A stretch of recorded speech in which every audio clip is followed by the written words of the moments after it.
ስራ አስፈጻሚ እንዲሁም በመሃላችን የተገኙ አባገዳዎች፣ የወረዳ አመራሮች በሙሉ፣ የምክር ቤት አባሎች፣ የክፍለ ከተማ ዋና ስራ አስኪያጅ ጽሕፈት ቤት ኃላፊ፣ የታዋር ሰፈር ነዋሪና የአንድነት መረዳጃ እድር አባሎች በሙሉ እንዲሁም ጥሪ የተደረገላችሁ እንግዳዎች በሙሉ እና የአንድነት መረዳጃ እድር አባሎችና አመራሮች በአንቀጽ 16 ቁጥር 10.7 ስር በተደነገገው መሰረት የበጎ ፍቃድ የመስራት ግዴታ እንዳለበት የበጎ ፍቃድ የችግኝ ተከላዩ የጽዳት ይሁን መንግስት የሚፈልገውን ፕሮግራም የማዘጋጀት እድሩ አመራር ጠርቶ መቅረጽ በእድሩ አንቀጽ 16 ተራ ቁጥር 10.7 ስር በተደነገገው መሰረት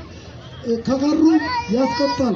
በዚህ መሰረት እኛ የታይዋን ነዋሪና አመራሮች ይህንን እንቅስቃሴ ወደ ትግል የትኛው እድር ያላረገ የኛ እድር ለመስራት ዝግጁ መሆናችን እናረጋግጣለን።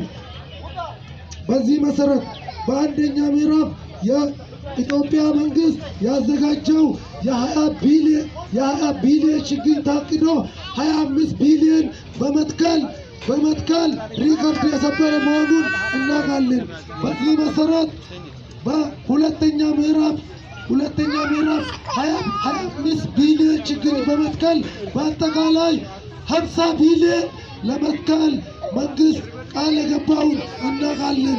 እንደ አዲስ አበባ አስተዳደር ወይዘሮ አዳነች የተከበሩ ከንቲባ ወይዘሮ አዳነች አቤቤ እንዳቀረቡ በከተማችን 17 ቢሊዮን በዚህ ከሰኔ እስከ መስከረም ለመትከል እቅድ እንደያዙ ከሚዲያ የተረጋገጠ እድራችን ተቀብለው በዚህ መሰረት አንድ ሰው 40 ችግኝ ለመትከል ቃል የገባንና ህዝባችን በጠቅላላ ጉባኤ ያጸደቀና ወደዚህ መጥተን በዚህ በሰኔ እስከ መስከረም 17 ሚሊዮን የተባለውን ችግኝ በአንድ ሰው 40 ችግኝ እኛ የወሰድነው አንድ ሰው 150 ችግኝ እኔ ተክላለሁ ያለው መሆኑን በአክብሮት እንድታጨበጭቡለት እገርሳለሁ።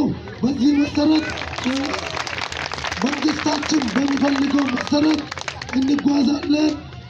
እንዲሁም የመንግስታችን ጠንቅ የሆነው ጽንፈኝነትን በተለየ መንገድ እንታገላለን፣ እናቆማለን። እዚህ መሰረት መንግስት በሚፈልገው መንገድ